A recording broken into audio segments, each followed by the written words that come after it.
სალამი დებს, ძმებს, გენდერ ნეიტრალურ ნაგაზებს. ვალაგებდი უკან სივრცეს. აქ რაღაცები ხომ იყრია და ზოგი ფონისთვის არის რომ გამოჩნდეს, მაგრამ ჩემთვისაც არის რომ ვიცოდე უკან რა მაქვს და როგორ. და ძველი ჟურნალები ჩამოვიღე. გაჩვენებ თქვენს. ეს არის ანაბეჭდი, ეს არის ჟურნალი თბილისელები, სადაც მეც ვარ. აქა ნოდიკო ტატიშვილის გვერდზე, რომელიც ნახეთ რა ახალგაზრდა. მაგრამ ამებზე არ გელაპარაკებით ეხა. რამე დროს შეიძლება მე. ამჯერად ეს არის გარეკანი არ აქვს ჟურნალი ოზონი არის, პირველი ნომერი 2006 წელი, 2006 წელი.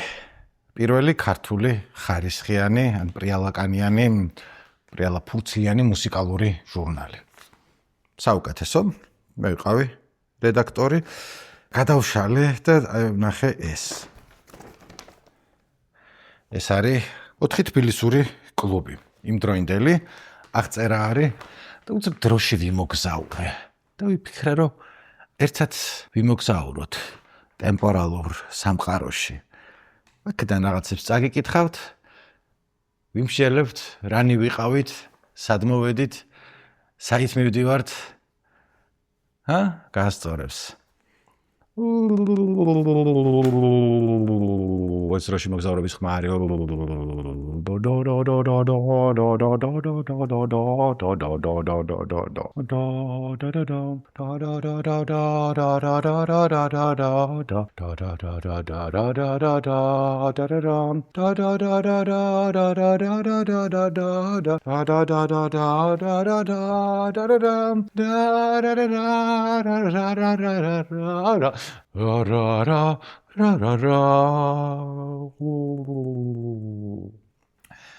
თელ ჟურნალს არ დაგათვალიერებინებთ, მიუხედავად იმისა, რომ გადასარევი დასათვალიერებელია.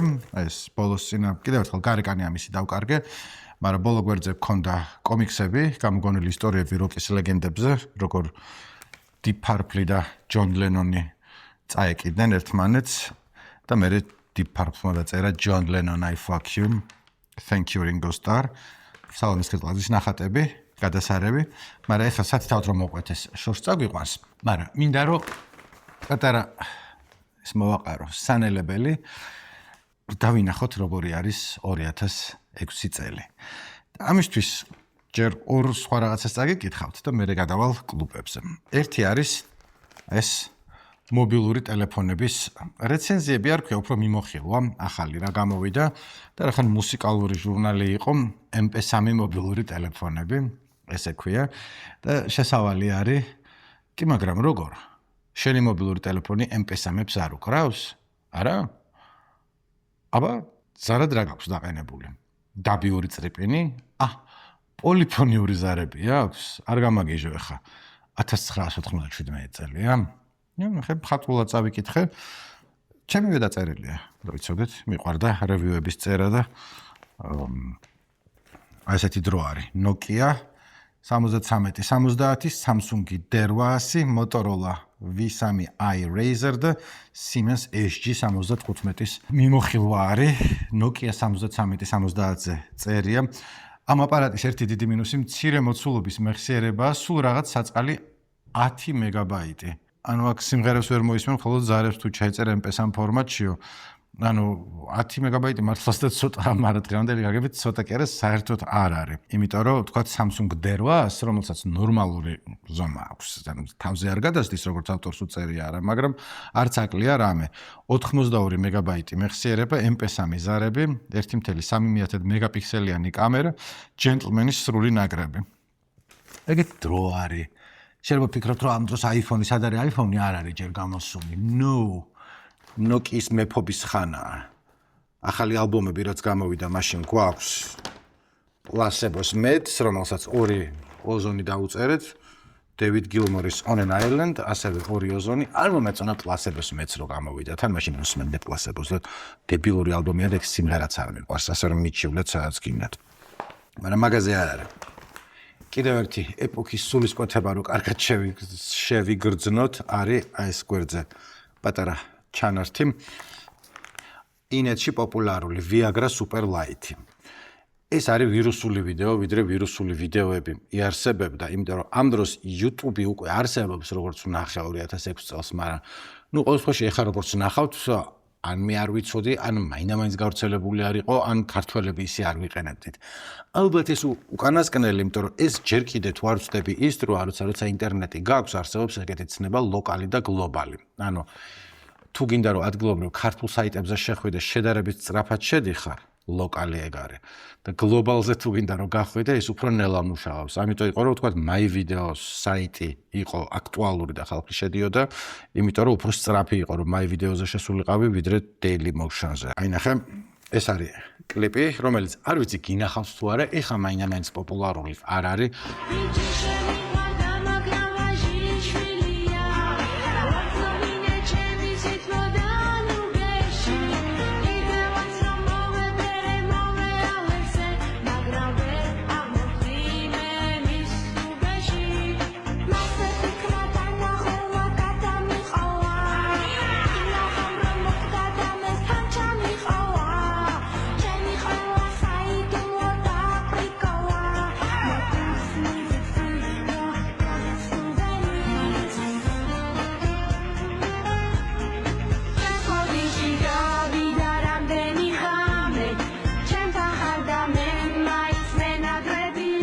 ტექსტი. კლიპი ქართულ ინტერნეტ სივრცეში დაახლოებით 1 თვის წინ გამოჩნდა და მაშინვე ელვისის სწრაფით გავრცელდა. მას ათავსებდნენ ფორუმებზე. აქტიურად განიხილავდნენ და ელექტრონული პოსტით ავრცელებდნენ. ზუსტად რამდენმა კაცმა ნახა რთული განსასაზღვრია. მაგალითისთვის, პოპულარულ ქართულ ფაილების გაცვლის საიტზე geotorrents.com-ზე ფაილი 4 კვირას იდო და ამ ხნის განმავლობაში ის 1000-ზე მეტმა ადამიანმა ჩამოწერა. ასეთი პატივი საიტზე არც ერთ პოპულარულ თამაშ თუ პორნოფილმს არ ხვდენია წილად. 1000-ზე მეტმა ადამიანმა ჩამოწერა და სიგიჟე არის. ვინ შედის 1000 ადამიანი ინტერნეტში და ბოლოში არის Viagra Superlight-ის კლიპი რამდენიმე ქართულ საიტზე დევს, მაგალითად მისი ჩამოწერა შეიძლება აქედან და მე მისამართი წერია where's G to where's G /others /Geovia ხაზი gra WMV. ეგ დრო არის დედამიწაზე და ჟურნალ ოზონს აქვს 4 თბილისური კლუბი. მიმოხილვა, რომელიც წესით უნდა გქონოდა სერია და ნეტარად არ გავაკეთეთ, არ ვიცი. ავტორები როგორც მახსოვს არიან ბექა შპინგელ-მოლაშვილი, რომელსაც მაშინ შპინგელის სახელით არ იცნობდა არავინ, არც თვითონ არ იცნობდა საკუთარ თავს და ალბათ მეც ვარ ჩვენორის გაკეთებულია. ჩამოვყვეთ ახლა ამ კლუბებს და ვნახოთ როგორი იყო კლაბინგი უძველეს საქართველოში 2006 წელს რა დავკარგეთ, რა ვიშოვეთ, საით მივდივართ, რანი ვიყავით. პირველი კლუბი, რომელიც აქ არის მიმოხილული, არის Night Office და არის ერთადერთი ამ 4-დან, რომელიც დღემდე არსებობს. არსებობს სხვანაირი ფორმით. ამ დროს Night Office იყო ადგილი, სადაც ხალხი დადიოდა ხოლმე. რამდენჯერმე ვარ ნამყოფი, მე თვითონ რიგში ვმდგარ ვარ, Playboy ჟურნალი რო გამოვიდა გახსნის წვეულება Night Office-ში მოვაწყეთ, ტევა არ იყო იქ ხალხის. ახლა არ გამიგია რომ ვინმეოდეს მე იქ შესულიყოს და რა ვაიბია, არ ვიცი. აქ შემოსვლამდე Instagram-ზე იყო ვნახე და როგორც მივხვდი, უფრო რაც არაბ კლიენტურას ემსახურებიან DJ-ები ყავთ ხოლმე, თქო დუბაიდან და პაკისტანიდან და როგორც Instagram-დან მივხვდი და წარწერებიც არაბულად არის. შეიძლება მაგ კუთხით პოპულარული და გადაწყვეტილია ხალხით, მაგრამ ნუ ესე კლუბში წავედი Night Office-ში არავინ აღარ მიდის. მაშინ მიდიოდა. მისამართი მტკვრის მარჯვენა სანაპირო ბარათაშვილის ხიდი, შესვლის ფასი, ბიჭები 25, გოგოები 15. რაც კაი ძვირი არის 2006 წლის ყოლობაზე, მაგრამ აქ პირველი ისტორიული არტეფაქტი აღმოვაჩინეთ. აქედან სამ კლუბს სხვადასხვა ფასები აქვს გოგოებისთვის და ბიჭებისთვის და ეგ იყო ძალიან გავრცელებული. იმიტომ რომ წაეხალისებინათ ქალების შესვლა კლუბში, პოზიტიურ დისკრიმინაციას ჰქონდა ადგილი. არავის არ ხარ როცა შედიხარ და მარტო კაცები დგანან და ამას აკეთებენ და პატარა წახალისება იყო რომ გოგოები მოდით და თქვენ გადაიხდით პროცენტს ნუ დამათვლევინებთ 15 რამდენი პროცენტით ნაკლებია 25-ზე მაგრამ რა ბევრი პროცენტით ნაკლებს რეზიდენტი DJ არ ახყავთ ძირითადი მიმართულება ჰაუსი მინიმალი ჰიპ-ჰოპი R&B ეს სავარაუდოდ თვითონ კლუბის წარმომადგენლების მოწოდებულია, ანუ ფასი რეზიდენტი DJ და ძირითადი მიმართულება. გვერდზე არის აღწერა, რომელიც ჩვენ დაწერილია. მაგრამ რაც ესეთი ფაქტობრივი ინფორმაციაა, თვითონ კლუბს ვკითხეთ და იმათ მოგვაწოდეს. ასე რომ 2006 წელს მისაღები იყო, რომ ჰაუსიც ყოფილიყო მინიმალი თუ ესე ზუსტად არ იცით, არის მინიმალ ტექნოზე ალაპარაკი, რომელიც ამ დროს იყო აბსოლუტურად ყველაზე მოდური რაღაცა. კუბიკოვი, არ ვიცი, იცით თუ არა, აი ამ დროს მახსოვს, რომ ორჯერ ჩამოვიდა კუბიკოვი და ყველა კუბიკოვზე მიდიოდა. იყო ლაპარაკი იმაზე, რომ კუბიკოვი არის ჩამოსული და ეს არის დიდი წარმატება საქართველოსი. ქართველები ახალ დონეზე გავედით, იმიტომ რომ მას პინძლობთ არც მეტი, არც ნაკლები კუბიკოვს. რომელსაც no shade, ანუ აბსოლუტურად დარწმუნებული ვარ, ოქრო ადამიანია, მაგრამ აი იმის მე არც გამიგია მისი სახელი და არ ვიცი ვინ არის. რა დაგხვდება შიგნით Night Office-ში. DJ 12 საათიდან იწყებს დაკვრას, ამ დროს სცენაზე საცეკვაო კოსტუმებში ან რაღაც ჯაჭვებში გამოწყობილი გოგოები იწყებენ ცეკვას, რომლებიც მოგვიანებით სვეტებზე დამაგრებულ პატარა გალია აივნებზე ჩნდებიან, დრო გადის, ცეკვა ხურდება და გოგოები მკერდსაც იშიშულებენ. ანუ რო გონიათ რომ 20 წლის წინ სხვა დრო იყო, ნამდვილად სხვა დრო იყო, გოგო დენსერები ყავდათ, ანუ თავისად ხალხი სტუმრები კი არ არიან, ესენიც მომსახურე პერსონალი იყო, ზევით გალიებრივით რაღაც ტიპი იყო და იქ ცეკვავდნენ ხოლმე და აწუწუების სიგიჟე. კლუბში 1000 კაცი თავისუფლად ეტევა. საცეკვაო მოედნის გასწვრივ 36 მაგი დადგას რბილი პუფებით, სადაც 250 კაცს შეუძლია დაჯდეს. მეორე სართულზე მყუდრო შიდა აივნებზე კი VIP ადგილებია განლაგებული, რომლებიც წინასწარ იჯავშნება. ჩვენი ყოფნისას კლუბის უზარმაზარი საცეკვაო მოედანი გადავსებული იყო. ეს არის კომბინაცია, რა რაოდენობა ჩვენ არ დაგვითვლია, თვითონ გითხრეს ცხადია. მაგრამ თან იქაც ვიყავით არა ბექა იყო, აქ მე არა ვარ ნამყოფი ამ დროს. ალბათ 20 წელი გავიდა, ზუსტად არ მახსოვს. და მეორე ისტორიული არტეფაქტი ყველა კლუბში არის VIP ადგილები და ყველგან არის თითქმის დასაჯდომი ადგილები, ანუ არის dance floor და გარშემო ლაცების ხედან. კლუბის მთელ ტერიტორიაზე მონიტორებია დამონტაჟებული, სადაც ანიმაციები გადის, საცეკვაო მოედანს დროდადრო ტალღასავით გადაულის ხოლმე ლაზერი, რომლის მსგავსიც კლუბის ხელმძღვანელობის თქმით თბილისში არავის აქვს. აქეთ-იქით დაქრიან ძალიან მოკლე შავი ჯინსის ქვედაბოლოებში გამოწყობილი ოფიციანტები, რომლებსაც ბირკაზე სახელები აწერიათ, მაგრამ შორიდან ერთმანეთსგან ვერ გაარჩევ, ყველას ერთნაირად აცვია და შავი სწორწმიანი პარიკი ახურავს. ჩვენი ყოფნისას კლუბის ყველა სტუმარს დაახლოებით ერთნაირად ეცვა. შავი ელასტიკები, მაღალქუსლიანი ფეხსაცმელები, ძალიან მოკლე კაბები და კამრები დიდი ბალთით. ეს როგორც ჩანს, ბეკამ დაჰეითა იქაურობა, ამით ისე რომ პირდაპირ დაჰეითება არ გვინდოდა და აღწერეთ რა ხდებოდა და როგორ. არც კი მახსოვდა. ნახე ისტორია რა მაგარი რაღაცაა. თქვენ რომ ამბობთ, ის არ გვინდა, აი თუ არ გვინდა. შემდეგი კლუბი, გვირაბი. გვირაბში ნამყოფი არა ვარ. ამაჩ ყველაზე კაი ეგ იყო. ესე იგი, მისამართი 100-იანის 30, მაღლა თაწმინდაზე ცოლაკში, რომელია. შესვლის ფასი ბიჭი 10-15 ლარი, გოგო 5 ლარი. ბევრად უფრო იაფია Night Office-ზე. რეზიდენტი DJ გიო ბაქანიძე. ეს ჩავხედე რაღაცა. ანუ გიო ბაქანიძე მოგეხსენებათ, პიონერი ქართველი DJ, ჩვენი მეგობარი გარდაიცვალა, 4GB მისი სახელობის არის. DJ Springy, DJ Lado და DJ Kusto, რომლებიც მაშინ იყვნენ აქტუალურები, შეიძლება ეხაც არიან და სხვა სახელით არიან, ან შეიძლება ეხაც აქტუალურები არიან ამავე სახელით და მე არ ვიცი, ძირითადი მიმართულება მინიმალი ჰაუსი, ტექნო. მაშინ არ იყო ესე დაყოფილი, რომ ეს არის ჰაუსის კლუბი, ეს არის ტექნო კლუბი, ყველაფერი ირეოდა ხოლმე ერთმანეთში და სხვაჭერს არ იყო ეგ ცუდი, ჩემი აზრით. მე არა ვარ ელექტრონული მუსიკის ძალიან დიდი მოყვარული ან სნობი ან რაღაცა გარშემო მყავს ხოლმე მსგავსი ხალხი და ისინი არიან რომ ან თუ არ ჩამაჭირა, ისე არ შემილია და ეს ხიძე სხვანაირი მუსიკა, ბასიანზე სხვანაირი. ჩერტე ხან ჰიპ-ჰოპი იყოს, ან ჰაუსი იყოს, ან რაც იქნება. კუბიკოვს გავუშვებ და 50 cents გადააბამძევიდან და იქნება ყველაფერი ლამაზად. გვირაბში რა ხდება ახლა? გვირაბი ყველაზე მასშტაბური კლუბია თბილისში, დიდი სივრცეა 2000-მდე ადამიანს იტევს. ძირითად დარბაზში მოსახვედრად იდუმალი ნახევრად ჩაბნელებული დაკლაკნილი დერეფანია გასავლელი, ადგილზე მოხვედრილს თვალწინ გადაგაშლება გრძელი და დიდი გვირაბი, კლუბი თავის სახელს ნამდვილად ამართლებს. აქ ეტყობა ბექას რომ მოწონს ადგილი და უფრო სხვანაირი გულით და სიყვარულით არის აღწერილი. გვირაბი ძველ მიტოვებულ ბომბსაფარშია გაკეთებული, რაც კლუბს ხიბლს და ანდერგრაუნდულობას მატებს. 3 შემაღლებისგან შედგება კლუბი.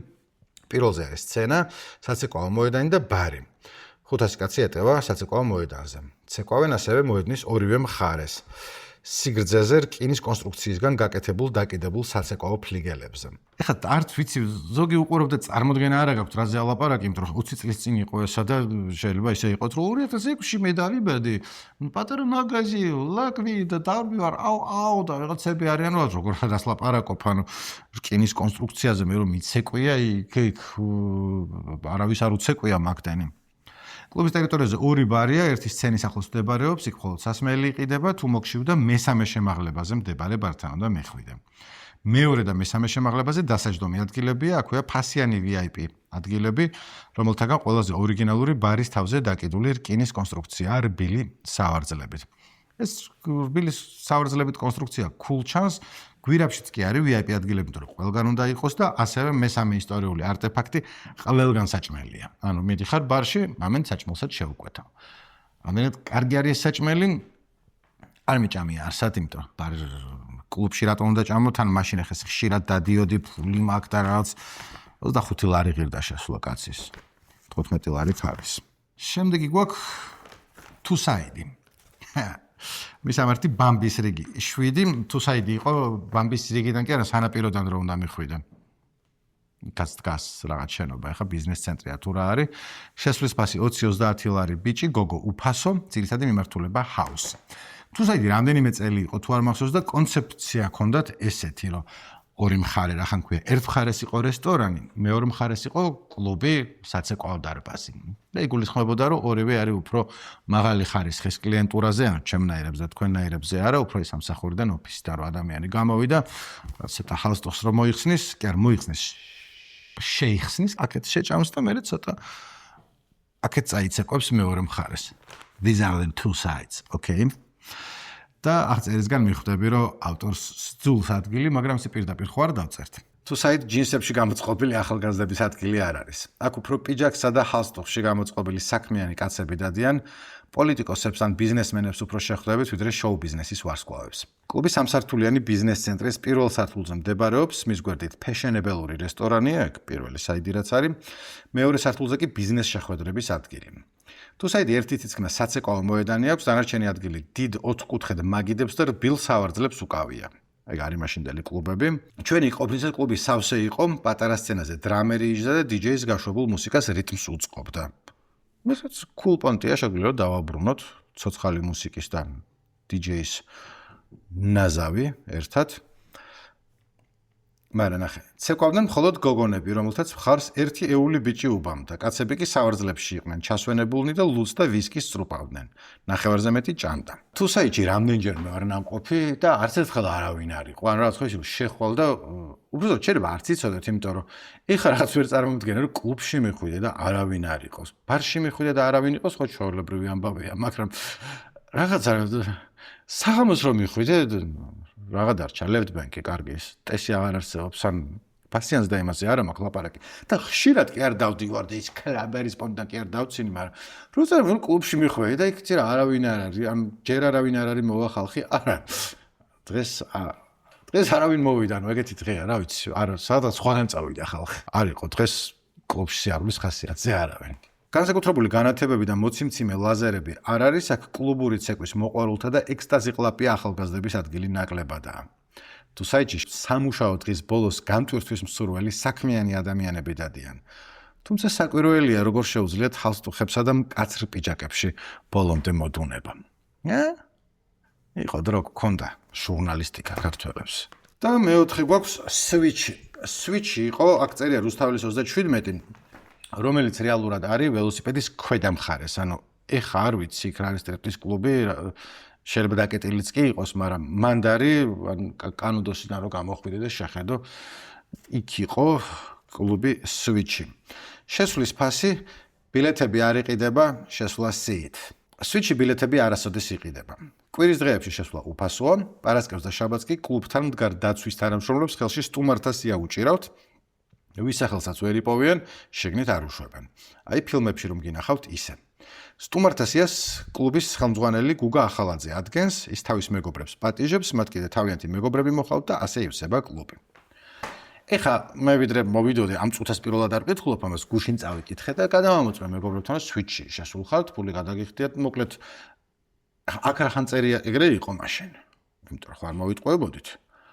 მაგრამ სუ ესე სვიჩი არ ყოფილა, ანუ რამდენიმე ადამიანმა მითხრა რომ მე სულ არ სვიჩი პარასკევს და შაბათს და არცეთ სიაში არ ყოფილვარ და არავის არ ჩაუხედავს და ასე შემდეგ. მაგრამ მოკლედ იყო დრო, როცა იყო ექსკლუზიური კლუბი, სადაც ვერ მოხვდებოდი თუ ვიღაც არ ჩაგწერდა. მას მერე მსგავსი რაღაცა აღარ განმეორებულა. რაც ხუმრობა მინდოდა ისეთი რომ თითქოს რაღაც კონკრეტულ კლუბზე ვლაპარაკობდი ირონიით, მე მივხვდი რომ მგონი მართლა ეგეთ კონტი არც არის, ანუ იყიდი ბილეთს და შეხვალ. ასეთ დღეებში switch სულ სავსეა ხოლმე, თუმცა მისგავსებას ბევრი არ უნდა, კლუბი პატარაა, კალათბურთის მოედნის ხელა არც კი იქნება, რას ამერიკული წერის მანერა გვაქვს აქა, ანუ იმათ იციან ხოლმე ამერიკელებმა ყველაფერს, სულ კალათბურთის მოედანს ადარებენ, მაგრამ არც არის ცუდი, უცებ წარმოიდგინე რამ ხელა არის. სულ 180 კაცს იტევს 10 მაგი და რბილი კომფორტული ტახტებით წინასწარ იჯავშნება, ვინც მაგიდასთან ვერ მოხვდება, ბართან იატაკზე ჯდომა მოუწევს. კედლებზე ორი დიდი მონიტორია დამონტაჟებული, სადაც მუსიკის შესაბამისი ანიმაცია გადის, DJ 10 საათიდან იწყებს დაკვირას. რამდენიმე კაცი ამ დროისთვის უკვე ცეკვავს, თუმცა სტუმართა უმეტესობა პირველი საათისთვის იწყებს დენას, ნუ მადლობა, ღმერთს რაღაცეები არ იცვლება, ღმერთო ჩემო. ისეთი შტაბეჭდილება რჩება, რომ ყველას იცნობს, თუმცა სულ რო არავის იცნობ და თავს უღერხულად მაინც არ იგრძნობ. ისიცაა, რომ თუ არავის იცნობ, აქ ალბათ ვერც მოხვდები. ხელმძღვანელობის თქმით, კლუბში 20-30 წლის შეძლებული ახალგაზრდები დადიან, მაგიდებზე ჩადგმული შოტლანდიური ვისკის და კონიაკის ბოთლები თუ ვიმშელებთ, ეს მართლაც ასე, ანუ სვიჩიც კი აი ხო წარმოიდგინე, როგორაც სვეტსკი ადგილია სიაში უნდა იყოს ჩაწერილი გუკასჯერეს ახლობელი თუ არა ხარ ვერ მოხვდები და იქაც მთელი პონტი არის ჩდები და შოტლანდიური ვისკი და კონიაკი გიდგას მაგიდაზე.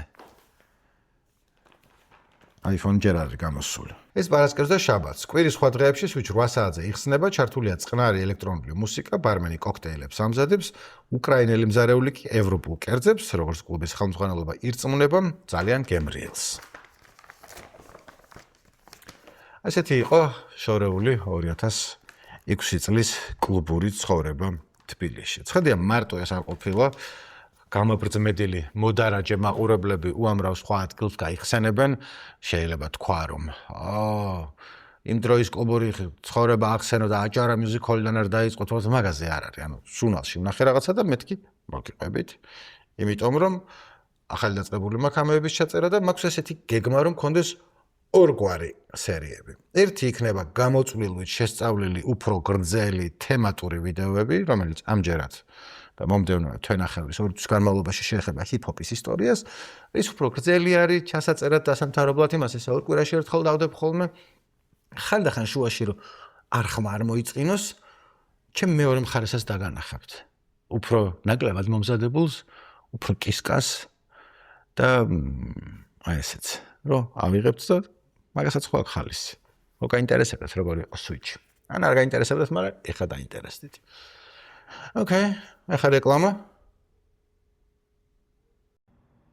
კიდევ ერთხელ სანამ არხს ბოლომდე კარგად გავახურებ და სპონსორები მეყოლებო, გადავწყვიტე რომ გული გავიხარო და იმის რეკლამა გავაკეთო, რასაც მე თვითონ ვიყენებ ხოლმე, ხარი დაუჭერო ბიზნესს და თანაც თქვენს გაგაცნოთ რა არის კარგი და გამოსადეგი რა შეიძლება იყოს, ამას არც თვითონ კომპანიას ვთარგმნებ, არც არაფერი, ჩემით ზივარ და გიზიარებთ.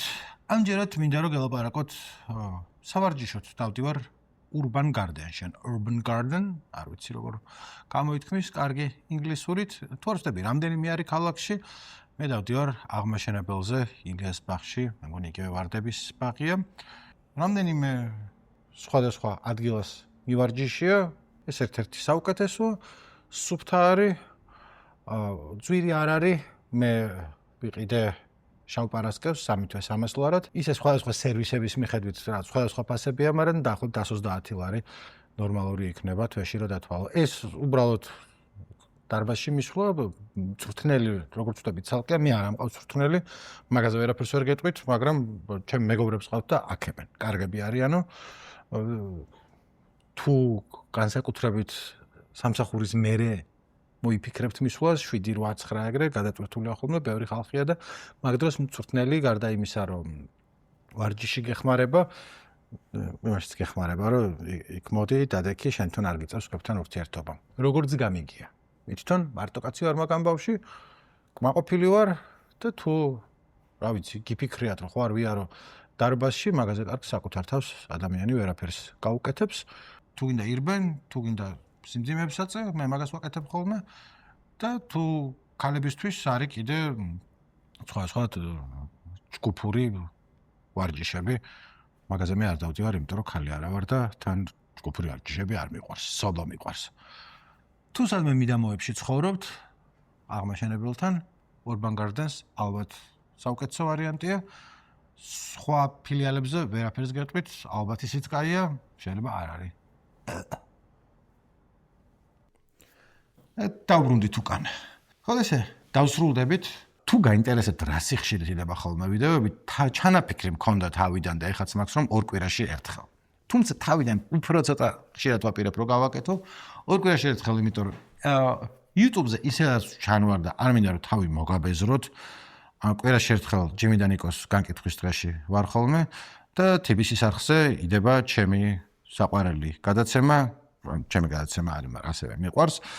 არის ერთი ნიუანსი, რომელიც ასევე ორ კვირაში ერთხელ იდება და მეთქი ესეც ასე იყოს. მინიმუმ ორ კვირაში ერთხელ დავდებ ხოლმე და შუაში ხანდახან შეიძლება შემოვირბინო და რაღაცა პატარა გაგიზიაროთ, რაც თავში მომივა, იმიტომ რომ ჩვენი ნება არის, არავინ არ გვაკონტროლებს.